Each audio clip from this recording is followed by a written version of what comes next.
is back cause I'm mass destruction. Gas to see the bad boys are wrestling. Testing competition when the war destination. Not no mercy, see the rings like the street. If you don't know, you better find out the war pack. Here to prove a point, number one, best believe that you don't wanna tussle with them. I'll be in front of them, come in the ring with them, you're never walking out again. Ready or not, here I come, you can't hide.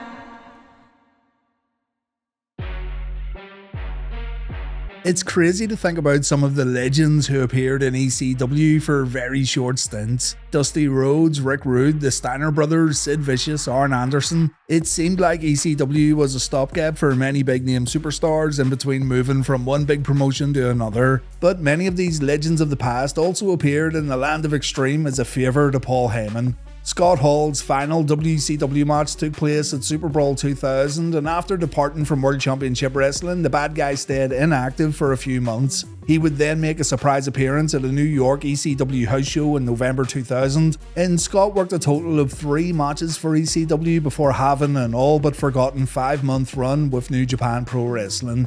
Today we're going to take a look at Scott's ECW matches that ECW fans thought would never happen.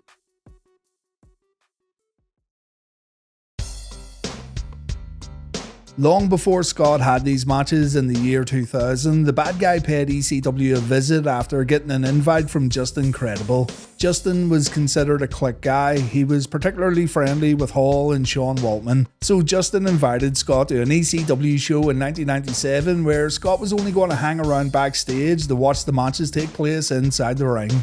For full disclosure, the specific date of Scott's appearance isn't clear. I assumed it was in 1997 after piecing together bits of information from Francine and Shane Douglas shoot interviews, but then I went digging through the Observer archives after getting pointed in the right direction by James at the Wrestling Shoot Interviews channel, and it actually appears that this altercation happened in 1998. Websites have stated that the backstage confrontation actually happened in 1999, but this can't be correct, seeing as Bam Bigelow debuted in WCW during late 1998 and he stayed there until the doors closed in 2001. Anyway, Scott's appearance at this Florida ECW show wasn't well received. Shane Douglas had issues with Scott dating back to Shane's time in the WWF, and Shane always felt that Scott and the Kliq purposely sabotaged his run as Dean Douglas, while Scott said Shane was overrated and too full of himself. I could make a 30-minute video talking about Shane's issues with the Kliq, but for now, all you need to know is that there was a lot of heat between Shane and Scott Hall dating back to Shane's time as Dean Douglas in WWF. We're going to watch a few clips featuring Francine and Shane Douglas talking about Scott's appearance, just to give you an idea of what some folks in ECW thought about the bad guy during this time period. And a special thanks to James at the Wrestling Shoot Interviews YouTube channel for letting me use these clips. Like everybody was great, but like Scott Hall was so fun to work with. I never thought I'd get to work with him. And, there was an incident with Scott earlier on when he came to a match that it was in, I don't know, 96, 97, something like that. Shane and Scott didn't get along at all. And, the Kliq and holding Shane down and all that stuff. And so PJ, I think Justin Credible had invited Scott to come to watch the show, and he had his kid with him. And all that was said was Scott Hall's in the building while Shane grabs all of us. I don't know why I had to go because I'm just a girl, like who cares? But it was me and Shane and Chris and Bam Bam. And I feel bad. Like Scott was just like, I just want to watch the show with my kid. And then I turn around out of line. I admit it. And I said, then go stand in line with the rest of the marks and buy a ticket. And the whole place went, ooh, because all the boys were watching. And one person giggled, and it was Taz. And he giggled when I said that. And like Scott just shook his head, and the boys were cursing him. And I thought they were going to come to blows. And then he walked out. So and he came back a second time, and that's the night he was inebriated and was just drunk and kept poking his head out of the door, and the fans would see him during matches and stuff like that. But then when he came to work, I literally put my tail between my legs and I apologized. And I said, I am so sorry. I said, you know, those guys were like my brothers, and I was just trying to stand up for them. I said, I should have just minded my own business. It wasn't my fight to fight, you know? And I told him, if you want to give me the razor's edge tonight, I will gladly take it from you. And he turns around and he says, I'm just going to make out with you a little bit. So now that we know Francine's side of the story, let's hear from Shane Douglas. I'm in the dressing room, and our head ticket taker comes back and says to me, you'll never believe he's getting ready to walk in the back of the building. I said, who? She said, Scott Hall. Well, I stood right up and took my pouch off, and Paul Heyman came over and grabbed me and said, I forbid you from touching him. I said, what do you mean you forbid me from touching? He said, because we had a pay-per-view come up, pay-per-view with Taz where I would drop the belt. He said, if you touch him now, you'll be arrested and you'll miss the pay-per-view. So I sort of understood, you know, there's some truth to what he's saying, but, you know, this guy had, you know, and it wasn't just me in that dress. You had Tracy Smothers that they had screwed with. You had Chris Candido and Tammy that they had messed with. Bam Bigelow that they had messed with. There were a lot of other guys in that dressing room than just me. And so when Paul tells me I can't hit him, I said, what if he swings at me first? He said, take him out. So I mean, I can make any man swing at me, right? I thought. And he turned around and he stopped dead. I'm standing right there in front of me. Stops dead in his tracks and he goes, hey, franchise, how you doing? I said, there's a lot of fucking balls coming to this building, right? There's a lot of guys in this building you screwed. And he, you know, there was again, my impetus at this point is to try to get him to swing at me. So I had the blessing of, you know, being able to retaliate finally. And in my memory, I recall that the building went completely silent, right? Tracy was in the ring with a bunch of the kids, like he always did, working out with them. And a bunch of the Francine and Tammy and Sean and Bam or every, you know, they're all spread out around the bleachers. It's hanging around. It's early in the afternoon. And I think Scott realized he wasn't getting to first base with me, so he started looking for friendly faces. And he turned over and he looked at Candido, and he said, hey, Chris, how are you and Tammy doing? And Chris stood and said, fuck you, Scott, you screwed us too, or something like that, and walked up. And then Bammer is all spread out, you know, on the bleachers up there. And he goes, Scott, what about you? I said, are me and you still cool? And Bammer stood up and pulled his tights up and started coming down out of the bleachers. And Scott started backpedaling, and Bammer put his hand on his shoulder. He said, "You're a backpedal for me. I'm not going to do anything to you." He said, the franchise is going to kick your ass. He said, the franchise is going to kick your ass. He said, you got a lot of balls coming here. And now there's like everybody is, you know, tensed up, waiting for this to happen. And so I'm thinking I've got to get him to swing at me, or this is going to look like a really lame dance that we're doing, right? And so I started saying things to him that would certainly make me swing, and it didn't. Like he put his head down after a while, and I put my hand on his chin, pushed his chin. I said, "Look me in the eye when I'm talking to you." Again, waiting for him to throw, and so the nuclear bomb that I had to throw at him was I asked him. I said, "Everybody wants to hear the answer to this question. What exactly does Vince McMahon's dick taste like?" And then I'm ready to block and fire back. I'm thinking he's coming. And he's looked around and put his head down and turned around and slinked out of the building. I mean, for a split second, I felt sorry for him. Like, this is pathetic, dude. Like, you just got punked out in front of a building full of people and did nothing. What I didn't know was that PJ had invited him to the building, and I had no clue of that. So later that evening, you know, Jill, his wife, and PJ are coming to me. We're so sorry. We didn't mean to, you know. And I didn't even realize it. So I honestly, I was mortified, because if you invite somebody to the building and you have a right to be there, then it far be it for me to say no, right? So I ended up buying them a real expensive bottle of wine and, you know, and apologizing to them. But that was the deal that happened with him walking in there. There's some conflicting information in regards to Shane not knowing that Justin Credible invited Scott to the show. Francine said in another interview that Shane actually knew that Scott got an invite from PJ. He comes as a fan with his son to a different show, and he's friends with PJ, Justin Credible. And Justin Credible comes to the back and goes up to Shane because he knows there's heat. And he says, Scott's here with his son. He just wants to watch the show.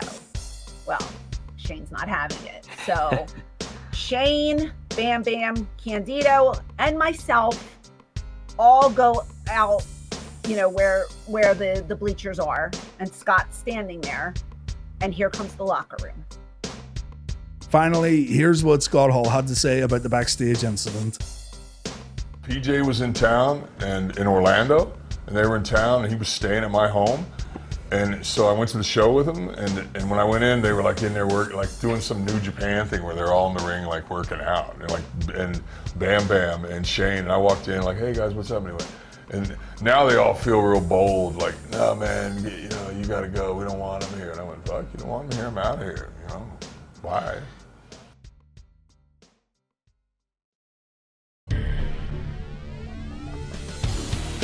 As mentioned earlier, Scott took a few months off after leaving WCW, and he would end up having a few matches in ECW. Neither Shane Douglas nor Bam Bigelow were hired by ECW during this time period.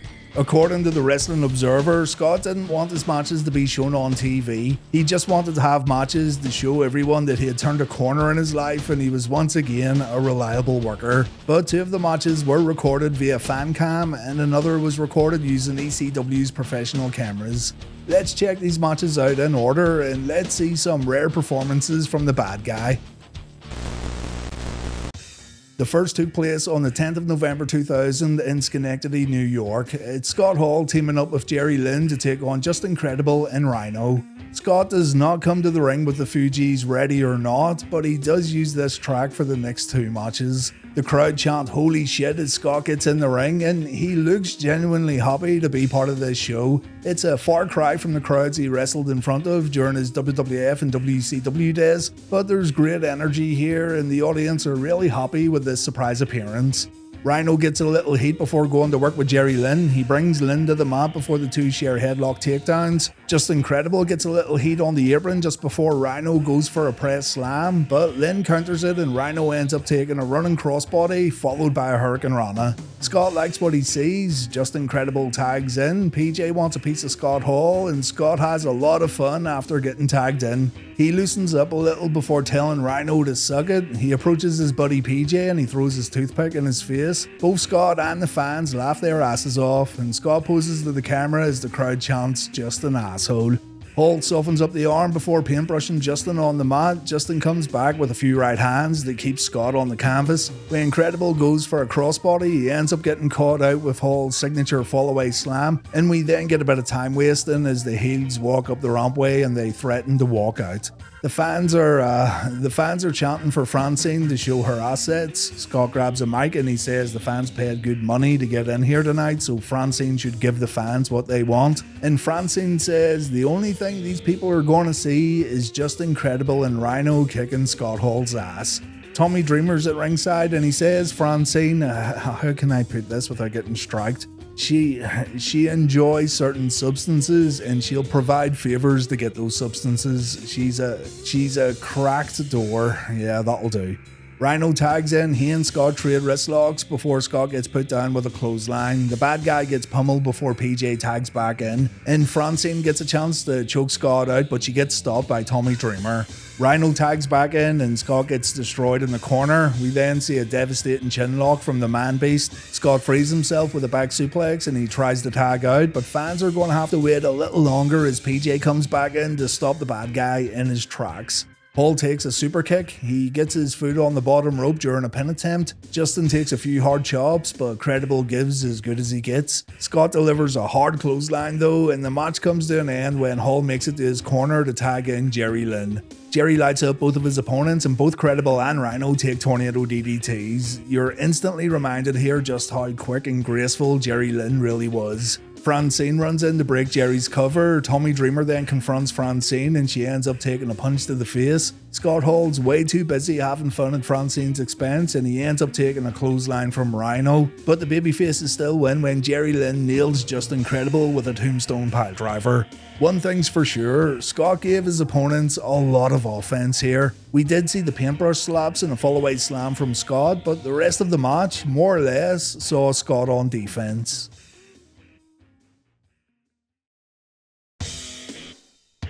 The next night in the Mid-Hudson Civic Center in Poughkeepsie, Scott wrestled 2 matches. The first was against Big Sal Graziano, and the second was a singles match against Justin Credible.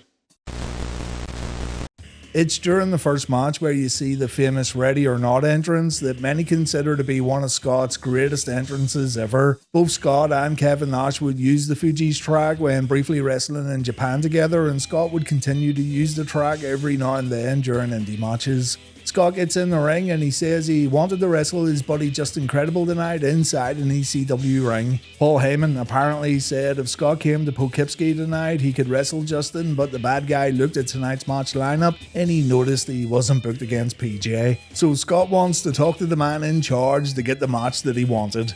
Out comes Lou E. Dangerously, also known as Sign Guy Dudley, and Lou says everyone knows that he's the real boss of ECW, he's the one that calls the shots. Lou says that apparently Scott doesn't work for the company and he has no right to ask for a match against Justin Credible. However, if Scott can beat someone else first of all, he'll then get the match that he requested against Justin Credible. N-Trance's version of Staying Alive plays, the excellent theme song for ECW's Full-Blooded Italians, and out walks Big Sal Graziano. Scott has to get through Big Sal in order to get his match against Justin Credible. The crowd let Big Sal know what they think of him while Scott gives Sal the DX crotch chop, and before the two lock up we see the toothpick throw and the crowd goes nuts. These kind of ECW shows always have a lot of crowd energy and they always sound better than your typical Monday night wrestling audiences. The two lock up and Sal shoves Hall to the mat. Scott just got a taste of what he's in for in this match, but he remains focused as he applies a wrist lock. This gets stopped almost immediately with a big clothesline. Scott then takes a few clubbing blows to the back, but Hall replies with a few right hands and he then goes for a body slam, a move that Hall will not be pulling off against Big Sal. Scott gets choked out and he's looking a little rough after taking a few kicks. Little Guido then gets involved and Scott gets choked out once again in the corner. Scott then takes a body slam and all this offense seems to have slowed Sal down quite a bit. So the bad guy gets another chance to fight back and we see more right hands followed by the discus punch. Scott then goes for the body slam again and I stand corrected. It wasn't pretty, but Sal gets slammed to the mat and the crowd lose their collective mind. The slam takes a lot out of Scott too, but he stands up, he signals for the outsider's edge. Little Guido then tries to interfere, but he gets caught out and we see the fallaway slam. Tony Mama Luke also tries to interfere, but he gets set up for the outsider's edge, but that's when Big Sal attacks from behind and the end of the match sees Scott fall victim to a banzai drop. Scott gets pinned and Louis dangerously tells Scott that he still has his match tonight against Justin Credible, and that match is going to happen in the main event. According to Big Sal, Scott specifically requested to work with him on this night, and while Sal was very surprised and very grateful for the opportunity, he was a bit worried about taking the outsider's edge. When Scott told him he didn't need to worry because Sal was going to win the match, the big man was even more surprised. We have heard this before about Scott Hall though. Hall didn't mind losing and it looked like he actually enjoyed giving other people victories at his own expense. Kevin Nash said it best when he proclaimed Hall was bulletproof and doing jobs like this didn't hurt Scott's credibility a single bit. Remember too though, Scott Hall wanted to show ECW and other potential organizations that he was a team player, so taking this loss could have went a long way in proving that fact.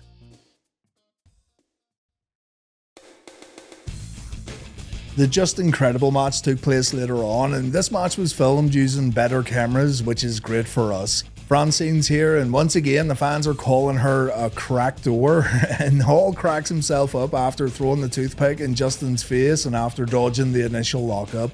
We start again with wrist lock counters and Scott manages to take Justin down for a few slaps. This embarrasses Justin Credible and he takes a brief time out while the fans tell Francine to show her big assets. Francine says she's not going to show these dirtbags anything before Justin and Scott go back to work, and the match continues on with a chokeslam from the bad guy. Scott mocks the Giant after performing the move, and this always got a great reaction from audiences in WCW. It gets a good reaction here too.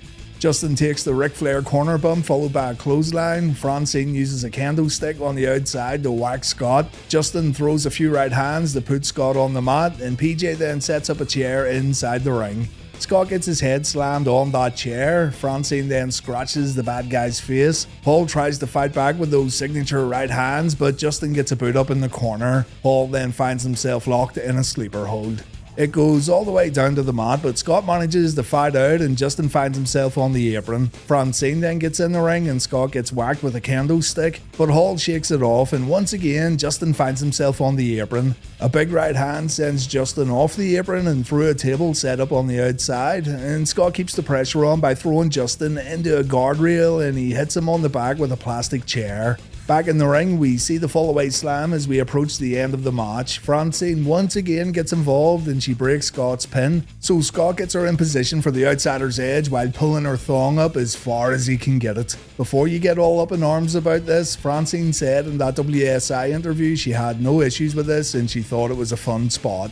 Credible stops the outsider's edge by swinging a kendo stick. Hall dodges it. Scott then performs the outsider's edge, and that's it all over. Scott Hall wins his third and final match in ECW.